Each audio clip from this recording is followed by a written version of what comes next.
Hello, everyone, and welcome to Weather and War with meteorologist Mark.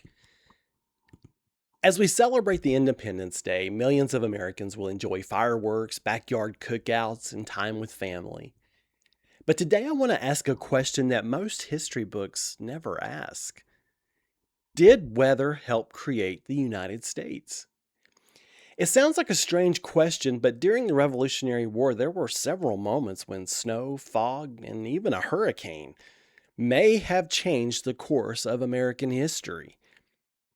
Today, we're going to take a look at a few of these examples on this edition of Weather and War.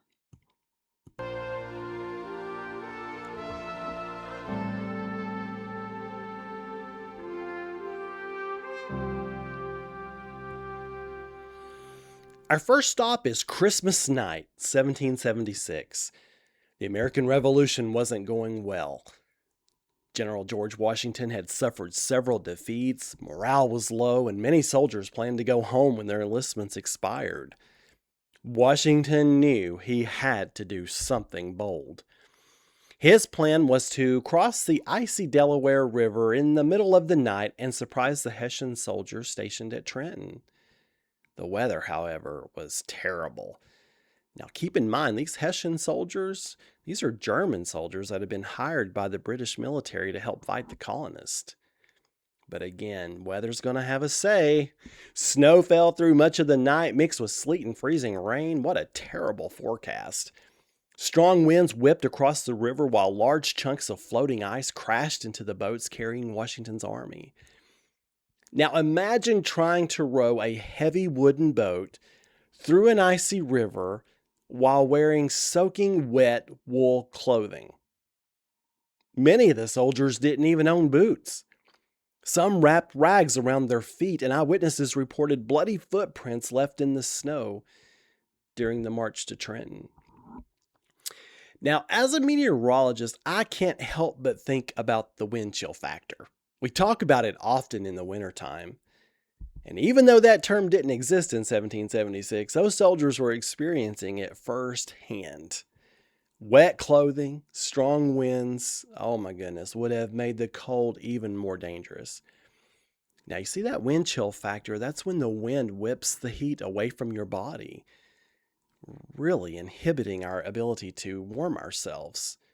Throw in moisture and you just have a miserable situation. Ironically, though, the terrible weather became Washington's greatest ally.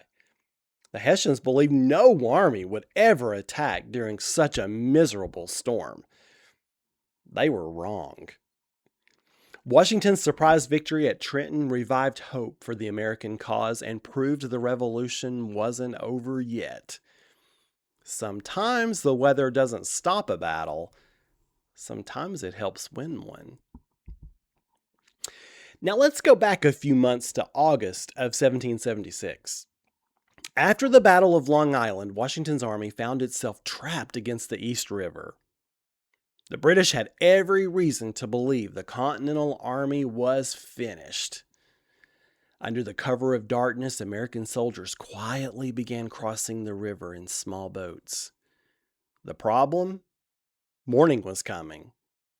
Once the sun came up, the British should have spotted the evacuation immediately. Instead, something remarkable happened. A dense fog settled over the river and the battlefield. The British army couldn't clearly see what was happening.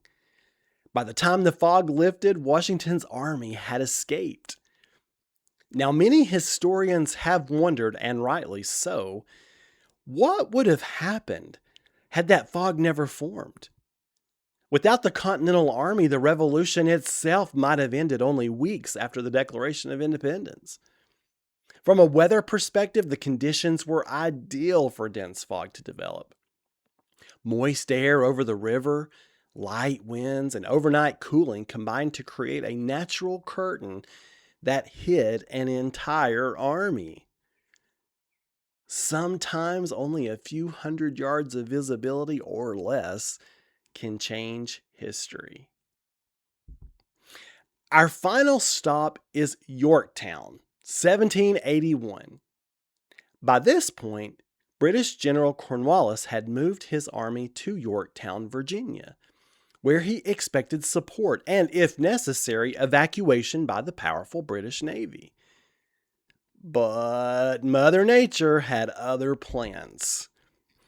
As the British fleet approached the American coast, storms and rough seas disrupted naval operations and delayed British efforts at a critical moment. Meanwhile, the French fleet maintained control of the entrance to the Chesapeake, leaving Cornwallis trapped. Unable to escape or receive the help he desperately needed, Cornwallis surrendered. That surrender effectively ended the Revolutionary War. Now, the weather alone didn't win the war. Washington, his soldiers, the French alliance, and countless others deserve that credit. But weather certainly played its part. So this Independence Day, as you watch fireworks light up the sky, remember that weather has always been more than just something we talk about. Snow helped conceal one of history's most famous river crossings. Fog hid an entire army from destruction. Stormy seas helped trap a British army at the very moment victory was within reach. Did weather create the United States?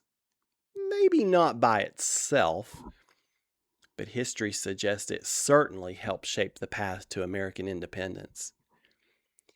Keep in mind, my goal isn't to tell you everything about these events. It's to share enough that makes you want to learn more. Thank you so much for watching Weather and War. If you enjoyed this episode, I'd love for you to subscribe to the YouTube channel or share this with someone who enjoys history as much as I do, along with weather's impacts on it. And remember, history is full of stories where weather changed the course of events. I'll see you all next time.